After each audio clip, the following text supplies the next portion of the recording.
এই গল্পটা হলো ঢোলকপুর গ্রামের। সব পাখিরা আর গাছেরা নিজেদের মধ্যে মিলেমিশে থাকত। সেখানে বিভিন্ন রকমের গাছ ছিল আর অনেক বিভিন্ন রকমের পাখি ওর ওপর থাকত। তখনই একটা গাছ পাখিকে বলে, আরে চামেলি পাখি, দেখ আবহাওয়া কত সুন্দর, ইচ্ছে তো করছে নেচে বেড়াই। তো নাচো, কিন্তু তুমি তো নাচতে পারবে না, তোমার তো পা মাটির নিচে আছে। টিটু গাছ জোরে মাথা নাড়ায় আর চামেলিকে নিচে ফেলে দেয়। দেখো, আমি তো নেচে ফেললাম, তুই পড়ে গেলি তো। তুই তো পাগল, বদমাস গাছ কোথাকার। ওখানে সবাই এরকমই হাসি ঠাট্টা করে। ওখানে একটা পেঁপে গাছেরও এলাকা ছিল, যেখানে সব পেঁপে আর পাখিরা থাকত। সবাই ভীষণ খুশি খুশি থাকত। ওখানে একটা মোটা পেঁপের গাছও ছিল, যে সব পাখিদের সাহায্য করত। যখনই কোনো পাখির আশ্রয়ের প্রয়োজন হতো,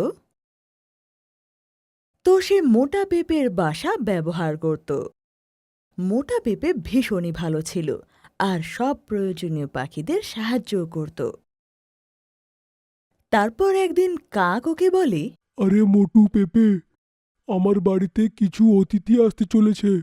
আমি কি ওদের এখানে আনবো? ব্যাস কিছুদিনেরই ব্যাপার। প্লিজ, তুমি নিজের বাসাটা আমাকে ভাড়াতে দেবে? হ্যাঁ ঠিক আছে, নিয়ে নাও, কিন্তু আমার বাসাটা নোংরা করবে না। পেঁপে ওকে নিজের বাড়ি কিছুদিনের জন্য দিয়ে দেয়। তারপর কালো কাকের আত্মীয়রা এসে চলে যায়। কিন্তু ওর আত্মীয়রা মোটা পেঁপের বাড়িতে এত নোংরা করে দিয়ে যায় যে মোটা পেঁপে ভীষণ রেগে যায়। হাহ, তুমি কত নোংরা কালো কাক, তুমি আমার পুরো বাসাটা নোংরা করে দিলে। তো পরিষ্কার করে নাও মোটা পেঁপে। আমার কাজ তো হয়ে গেছে, এখন আমার তোমার সাথে কোনো মতলব নেই। মোটা পেঁপে এই কথা শুনে রেগে যায়। তার কিছুদিন পরই বর্ষাকাল আসে। সব পাখিরা নিজেদের বাসা বানিয়ে নিয়েছিল, শুধু কালু কাক আর চমেলি পাখি বাসাহীন ছিল। চমেলি বেচারি পরিশ্রম করে যাচ্ছিল, কিন্তু ওর বাসা বানানোর জন্য কিছু জিনিস পাচ্ছিল না। কিন্তু চমেলি পাখি খুবই ভালো ছিল। পেঁপে দাদা, আমি তোমার বাসায় থাকি, বাইরে বৃষ্টি হচ্ছে খুব, আমার বাচ্চারা ভিজে গেছে পুরো। হ্যাঁ চামেলি বোন থাকো, কিন্তু তুমি নোংরা করবে না। আগে কালো কাক থেকে গেছিল, ও আমার বাসাটা অনেক নোংরা করে দিয়েছিল।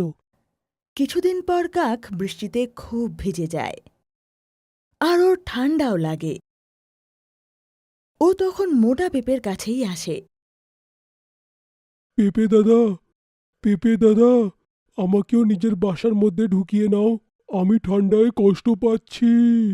না কালো কাক, আমার বাসার মধ্যে তোমাদের মতো নোংরা পাখির জায়গা নেই। আর এমনিতেও চামেলি পাখি বাচ্চাদের সাথে আছে, তুমি এখান থেকে চলে যাও। কালো কাক এই কথা শুনে চলে যায়। আর তারপর বৃষ্টির দিন শেষ হয়ে যায় আর সব পাখিরা নিজেদের নিজেদের জায়গায় ফিরে যায়।